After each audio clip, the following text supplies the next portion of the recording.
Eu ia falar um pouquinho sobre Immanuel Kant, cara, um dos maiores pensadores e filósofos modernos, e que obviamente influenciou bastante, e influencia até hoje, aquilo que a gente pensa em relação ao conhecimento, tá?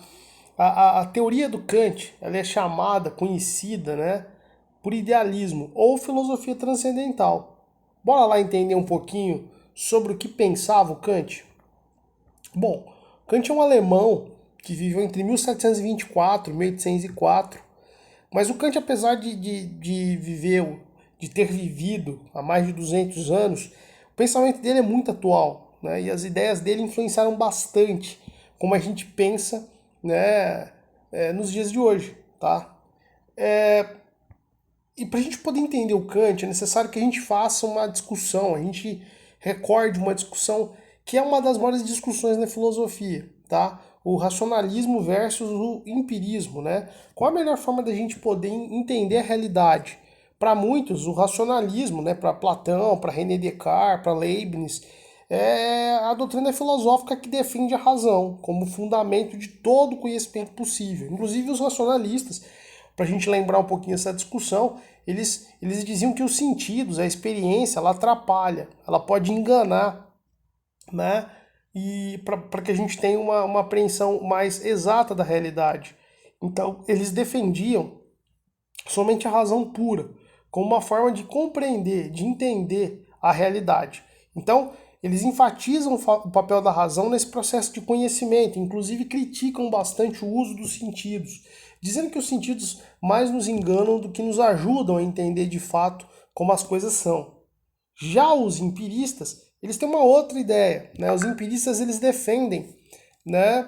Eles defendem os sentidos, a experiência, como forma de apreensão, né? Como forma de entender a realidade. Então a experiência sensível dos homens, os sentidos, é que nos fornecem embasamento, que nos fornecem dados, que nos fornecem informações para que a gente possa entender de fato como a realidade é.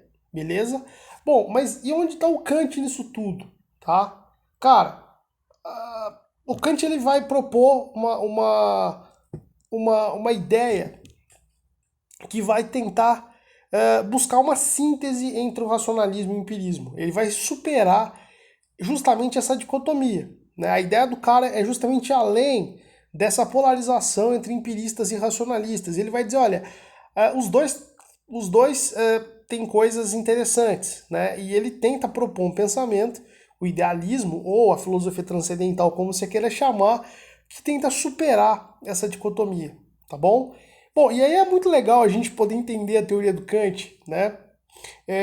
Porque ele parte da teoria, a sua teoria do conhecimento ela é pautada em três grandes perguntas, que são muito interessantes. Bom, o que posso saber, o que devo saber e o que me é dado esperar saber. Olha que coisa interessante, vamos tentar entender isso na prática. Para o Kant, o essencial é que o sujeito saia do seu estado de minoridade. Ele acreditava que a grande maioria da humanidade ela vive num estado de mediocridade, de ignorância, de comodismo, tá? E os caras eles precisam buscar, né, justamente o que esclarecimento, refletir sobre o mundo, pensar sobre as coisas. E ele exorta muitas das vezes no seu livro Crítica à Razão Pura justamente essa nova atitude, né? Vamos lembrar que o Kant, cara, é um dos caras que estão pensando no bojo daqueles movimentos iluministas. Então ele parte muito dessa ideia. Só que o Kant, cara, ele não é um iluminista simples, assim, ele é um cara bem complexo. Mas pro Kant, os indivíduos, as pessoas, elas são capazes de pensamento próprio, né? E é justamente esse o grande mote aí dos iluministas, né? Estimular uma liberdade de pensar, tá? Né? E é justamente isso que o Kant está exortando as pessoas. E aí ele vai tentar dizer uma coisa interessante. Ele vai dizer, ó, ele vai tentar distinguir o conhecimento puro, que é o conhecimento racional, que é o que a gente faz a priori das coisas, e o conhecimento empírico, que é a posteriori, né? Ou seja, existe um conhecimento que eu tenho sobre as coisas sem conhecer as coisas, né? Eu deduzo ser daquele jeito por meio da minha razão. E existe um outro conhecimento que é empírico, que é proveniente da experiência, então ele é posteriori.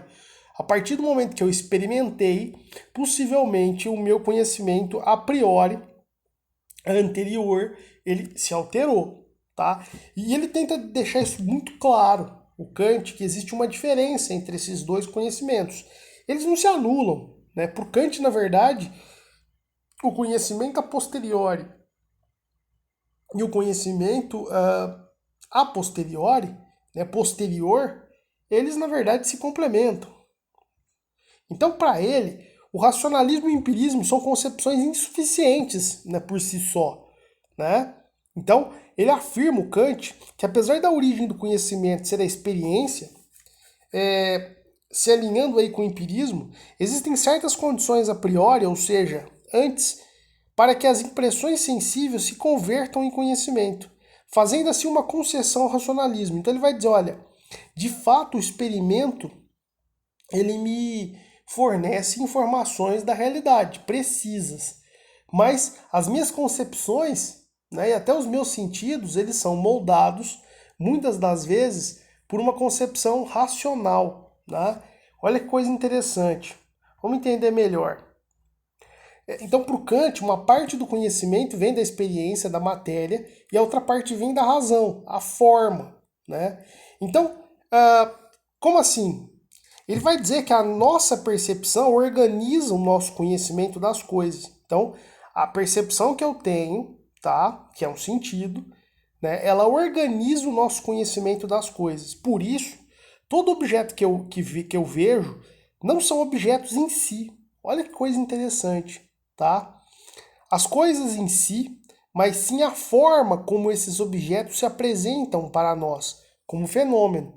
Então, eu não vejo a coisa, eu vejo o que? O fenômeno, né? A forma com que essa coisa se apresenta a mim, tá? Então, para Kant, o que vemos é a representação das coisas.